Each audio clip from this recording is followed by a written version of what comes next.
Bienvenue sur la chaîne Au-delà du connu, où on parle d'exploration, d'épanouissement, de création.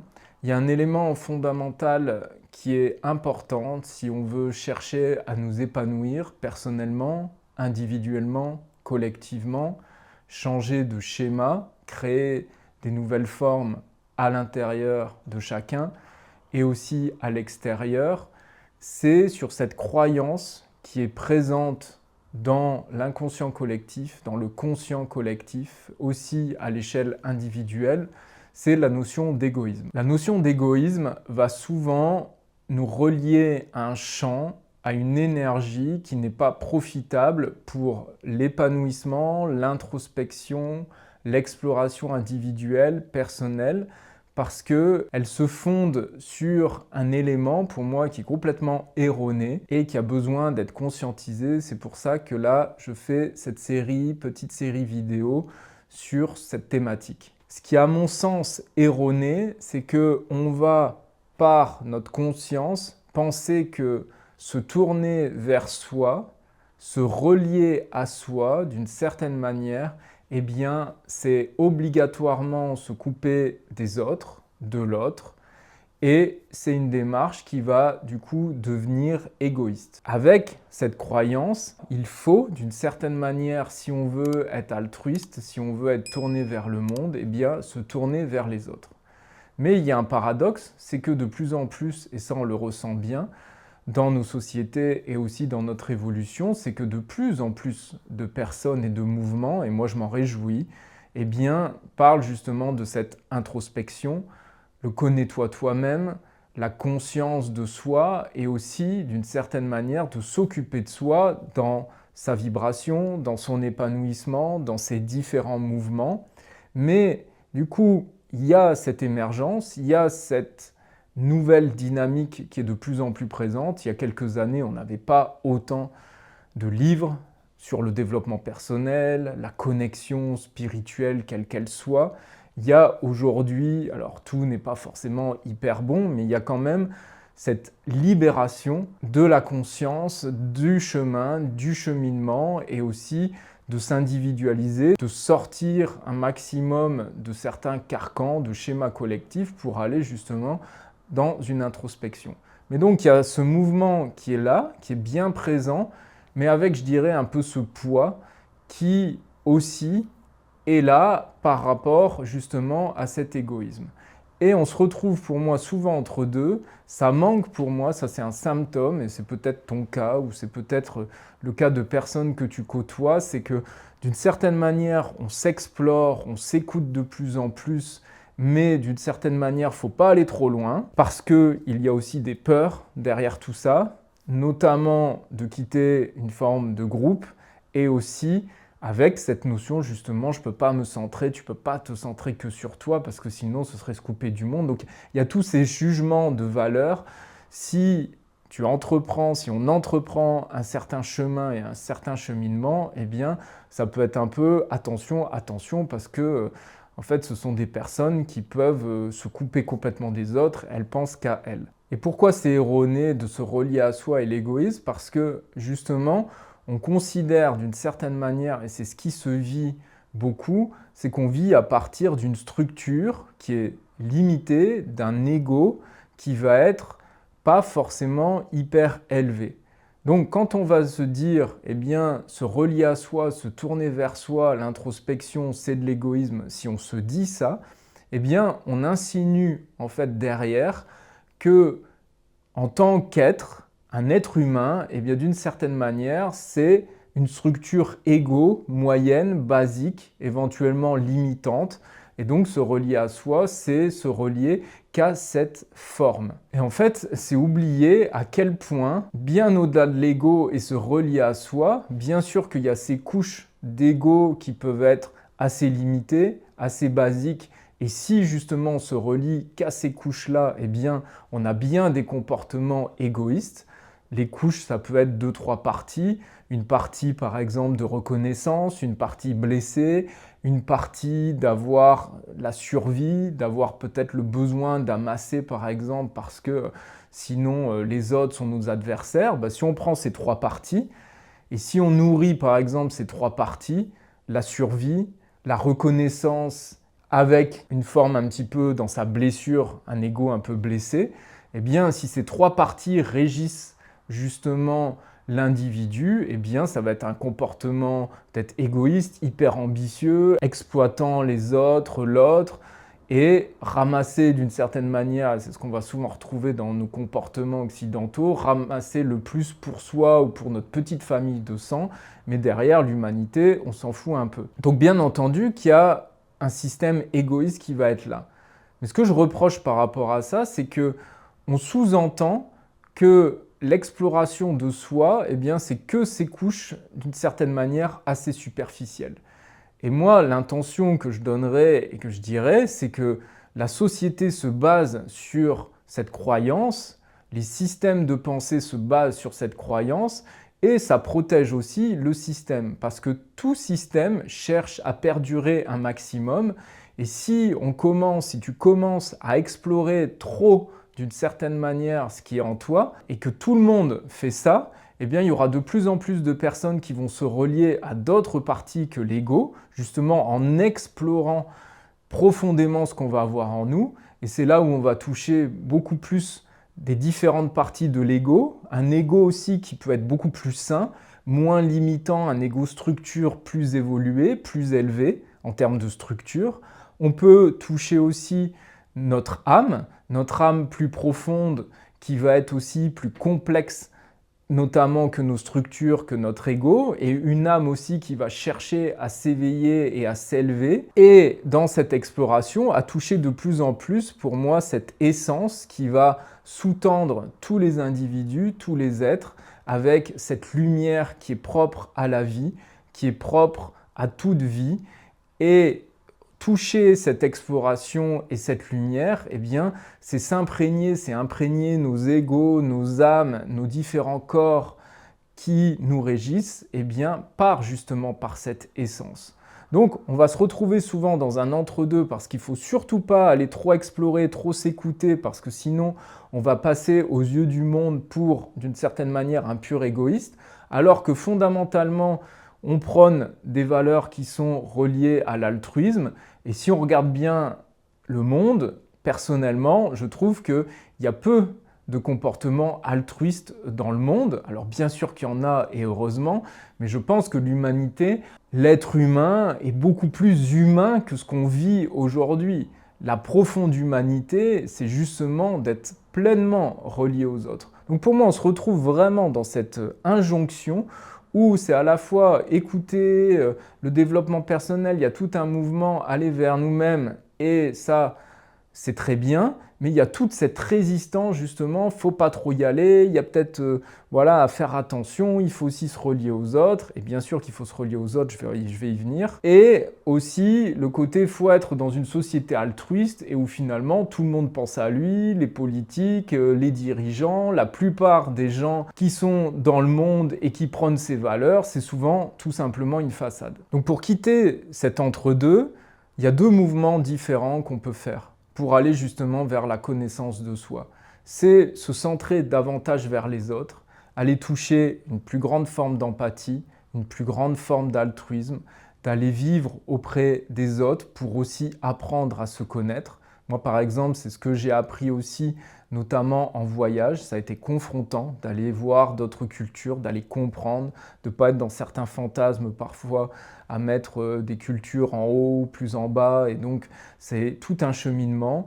Je suis sûr que si tu as aussi voyagé, l'exploration, côtoyer les autres, eh bien, on apprend beaucoup sur nous-mêmes. Donc ça, c'est une voie pour justement sortir de cet entre-deux, côtoyer les autres, vraiment explorer avec la notion aussi, ça peut être de famille, de couple, avoir des enfants, eh bien ça va être confrontant et ça va être justement aussi souvent des miroirs dans nos comportements par rapport à nous-mêmes. Donc ça, c'est une vraie voie pour moi d'exploration, d'évolution, d'aller vers les autres.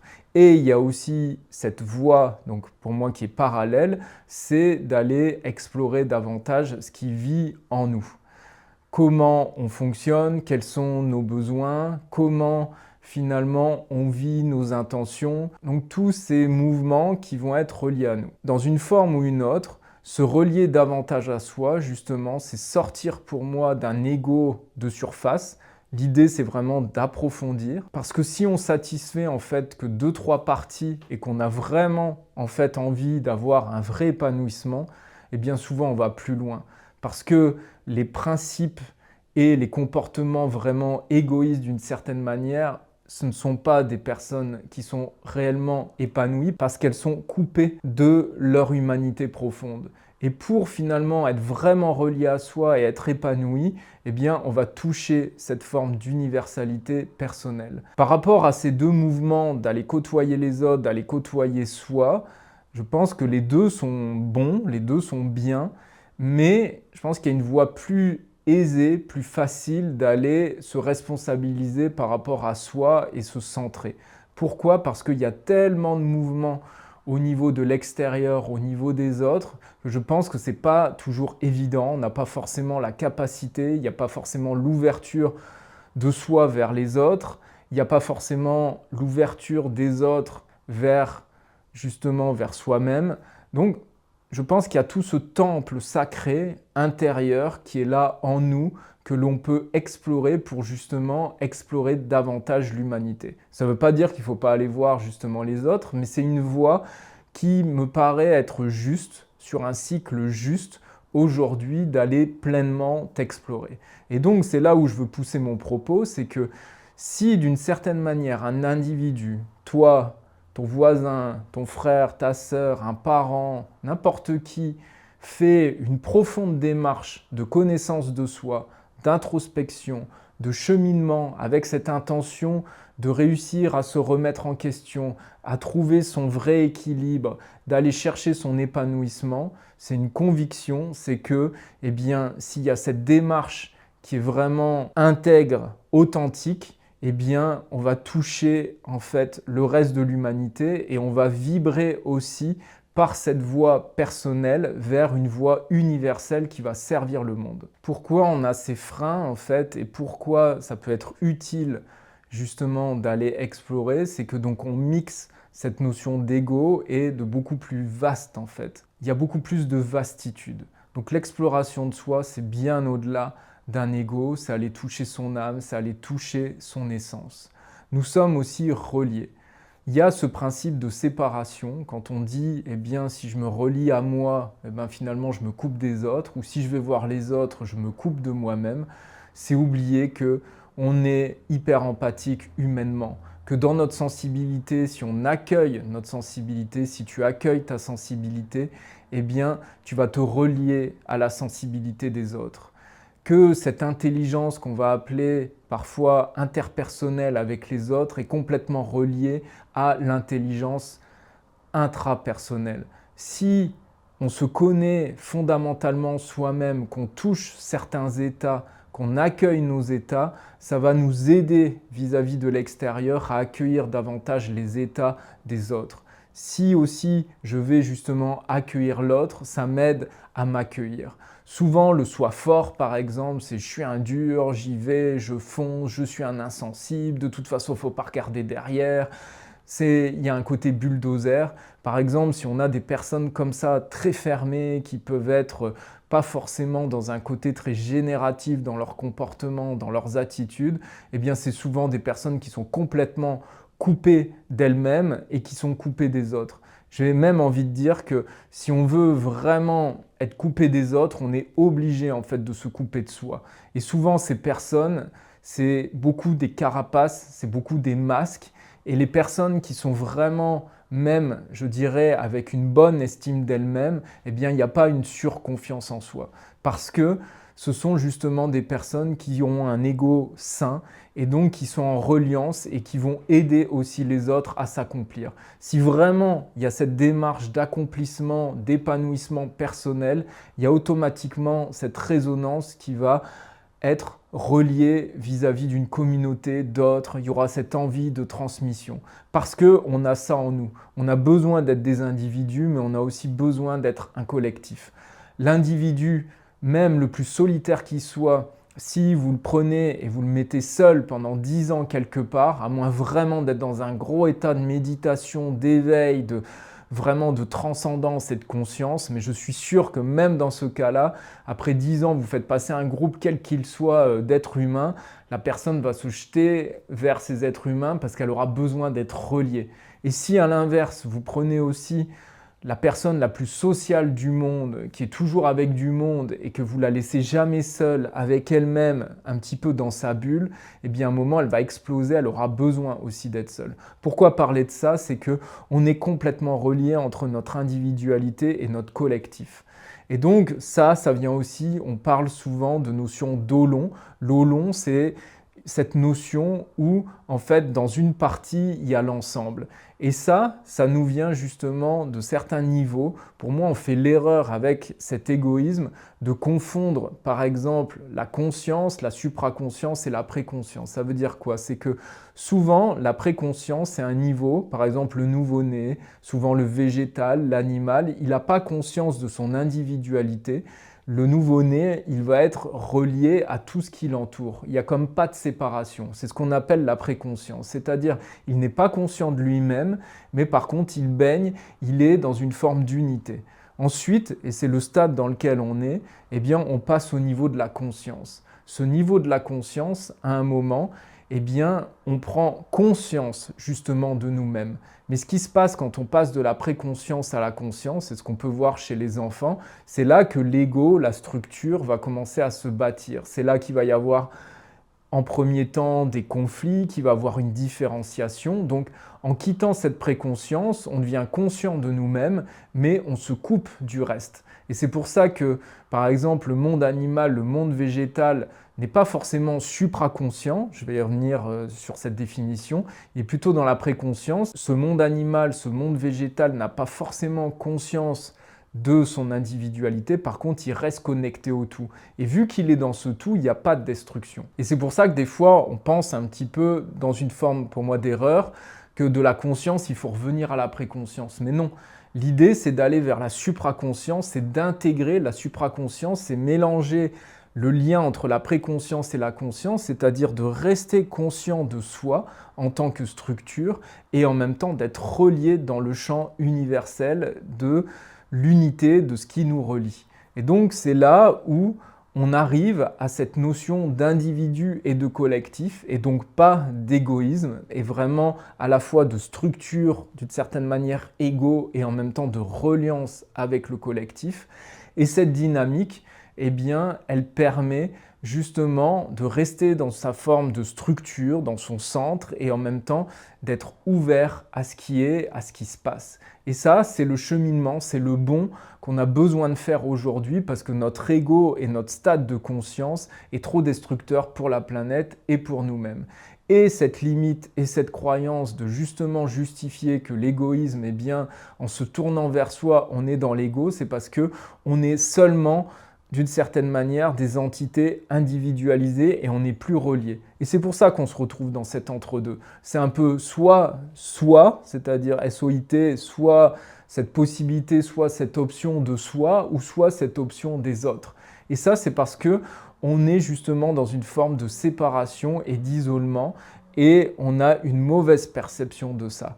Et donc, aller justement toucher sa profondeur, eh bien, c'est aussi se relier à ce champ, cet holon que l'on est. On n'est pas, si on prend par exemple la goutte de l'océan est à la fois goutte en elle-même, si on la prend dans les mains, et en même temps elle n'est pas seule, elle est reliée en fait à l'océan. Je reviendrai sur cette notion dans d'autres vidéos. Donc on va se retrouver dans cette culpabilité, souvent dans cette culpabilité de se retrouver dans son chemin et finalement de sentir qu'on peut se couper des autres. Et ce qui est important pour moi, c'est d'oser explorer, oser une connaissance de soi approfondie, oser cette unité personnelle parce que c'est aussi toucher l'universel.